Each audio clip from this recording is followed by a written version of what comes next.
Folks, again, we've been talking about the lending market changing. I have seen something drastically change in the last, let's call it 60 days, maybe 90 days. And that is that DSCR loans for Airbnb or short-term rentals have all but disappeared. So if you are somebody who was buying Airbnbs and you were using AirDNA to validate rent and short-term and this, that, the other, you can't get those loans today. At least you can't get them from who you got them from last time. What do you got, Steven? What are you doing? Let's not forget the marketing thing, but talk about some good news for people. You got it. Again, although I work very happily for Velocity Mortgage Capital, all the ideas and topics discussed on this channel are that of my own. So let's get it going again.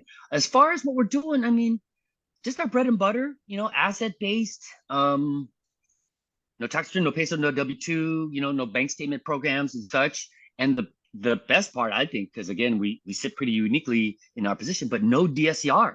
So a lot of these DSCR fallout deals, because rates are kind of creeping up in some, non-QM lenders, and on the higher end luxury type Airbnb, type of properties, unless you got a strong Air DNA, kind of thing that some lenders are using too, as far as the short-term rental market rents and whatnot. But yeah, if you don't qualify with that either, I'm typically the best last resort in a sense, or plan B. So I'm definitely seeing an uptick because they're falling out. I want to be clear, right? I one rental at a time is a growing channel. I'm getting more and more influence. I'm sensing true distress from folks who got used to using DSCR loans to buy Airbnbs, and they're telling me the products are gone. They're just gone. And that, again, you don't tell people what DSCR is, just in case people don't know. DSCR is just an acronym that stands for Debt Service Coverage Ratio. That's a representation of the comparison of the net operating income from the subject property and comparing that with the monthly mortgage payment. So instead of comparing your personal income against your personal debt to then come up with what they call DTI, or debt to income ratio, to qualify for full doc loans, DSCR is utilized to then qualify for commercial or rental properties. So in our case, though, that isn't a metric that we even look at for residential property. So the ease of use is much greater. And again, to accommodate for the type of deals that do fall out from, again, either from the conventional side, full doc, and then now they try to transition to bank statement or DSCR. And if you fall out of that, which is happening a lot more often, whether or not it's just either they're tightening up their guidelines, or they're just doing away with it, because some of the smaller regional banks, they used to be able to do that when they had more capital to play with.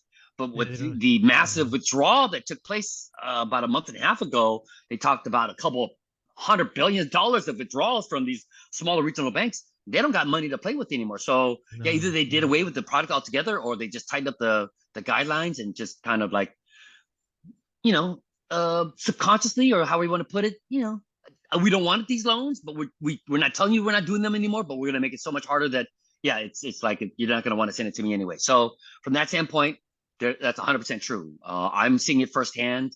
People coming to me like, oh, do you accept appraisals from other lenders or something like that? Because this other one, isn't doing it anymore, or they just denied the loan. So it is 100% true. Yeah, I think there's one thing that I'm so happy you're on the channel. You and Velocity Mortgage are on the channel, because again, you do kind of play in your lane, right? You do have a lane. You have a defined lane that you play in. You don't try to be all things to all people. And there was a lot of lenders, last year who was trying to be all things to all people, and they tried to get into new areas, and now that's gone. Because they didn't have any other options. Because I mean, when it was good, it was like raining cats and dogs when the refi market was there, and everybody, their mother was getting 2s and 3s. But then when rates jumped up and they weren't really vested in anything else other than that, they tried to transition into, DSCR bank statement, but so did everybody else. And so everybody's selling vanilla, and now all of a sudden, like, hey, guess what, guys? I'm not selling vanilla too. And so it's just, somebody I talked to the other day had a big DSCR loan they were trying to get with a Miami property. And basically it got to the end. It was stretched out, extended. And the lender basically said, no, but we'll give you a 2-year bridge loan. So again, if you're getting caught with this and you need to have better options, Steven, how should they reach out to you just to see if you can help?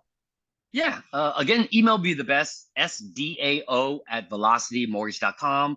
Subject line ORAAT, which stands for one rental at a time, so we can make it past the firewall. In the body of the email, maybe a brief description of what you're looking for. Property address would be really helpful. Obviously, your FICO score will really help too as well, because our rates are FICO driven. And then the best phone number to reach you at, and usually 24, 48 hours, I'll be in touch. Awesome, buddy. Thank you so much. Again, I think there's a lot of people that were looking for DSCR products that they're just not there. So call Uncle Steve. Again, one more time, what's the email address? SDAO@velocitymortgage.com. Thank you, buddy.